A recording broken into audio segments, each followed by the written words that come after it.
Não é coincidência que Jair Bolsonaro e Donald Trump governem os países que lideram as mortes por Covid-19.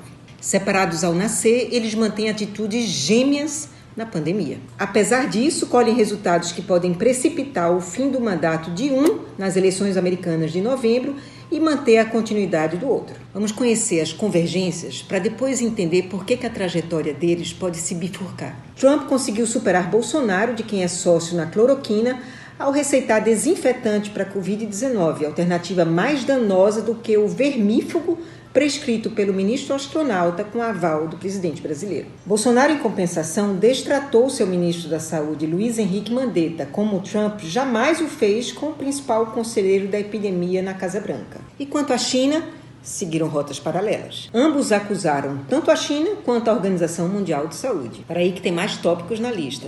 Eles forçaram a barra para a abertura das atividades comerciais e fabris. Eles brigaram com governadores. Eles desafiaram o uso de máscaras. Eles ameaçaram convocar militares e contaminaram a pandemia de notícias falsas. Só que toda essa intempestividade não caiu do mesmo jeito lá e cá. O chefe do Estado-Maior Conjunto das Forças Armadas, Mark Milley, chegou a pedir desculpas por estar ao lado de Trump numa caminhada que desafiou o protesto contra a violência policial que atinge negros. Foi o inverso do que aconteceu no Brasil, onde o ministro da Defesa mobilizou comandantes militares para fazer um recurso à Lei de Segurança Nacional contra o ministro do Supremo Tribunal Federal. Se o comportamento dos dois presidentes é convergente, seu resultado não o é. Bolsonaro tem se mantido a salvo de um processo de impeachment, enquanto Trump caminha para uma derrota nas eleições de novembro. E por quê? Talvez a maior diferença se deva ao fato de que a pandemia colheu os Estados Unidos em meio a uma campanha sucessória. Ao longo do ano, Trump e Bolsonaro perderam os mesmos 10 pontos percentuais, sendo que a trajetória de queda deixou o presidente americano com 40% de aprovação e o brasileiro com 30%. Esses 40% parecem uma vantagem muito grande, mas eles não são. Por quê? Porque o sistema nos Estados Unidos é bipartidário. Então, as eleições são sempre muito apertadas. São sempre por 1 ou 2 pontos percentuais. Então, você realmente tem que chegar perto dos 50%.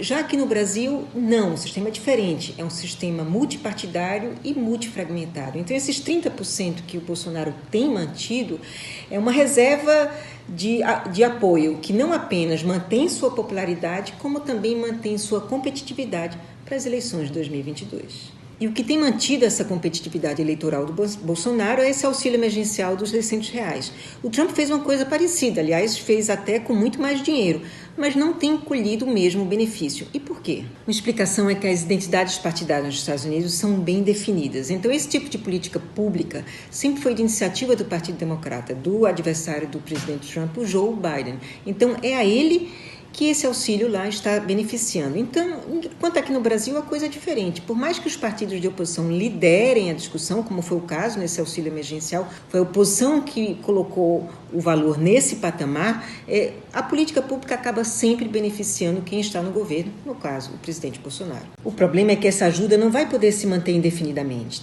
Trump e Bolsonaro também já reconhecem isso. Tanto os Estados Unidos quanto o Brasil já vivem a disputa sobre o que fica no lugar dessa ajuda. Seja qual for o resultado dessa disputa, o auxílio terá que ser menor. E se nos Estados Unidos isso pode vir a prejudicar o Biden, que é do partido identificado com o auxílio, no Brasil arrisca prejudicar o presidente Jair Bolsonaro, que é quem tem até aqui colhido os frutos dessa política.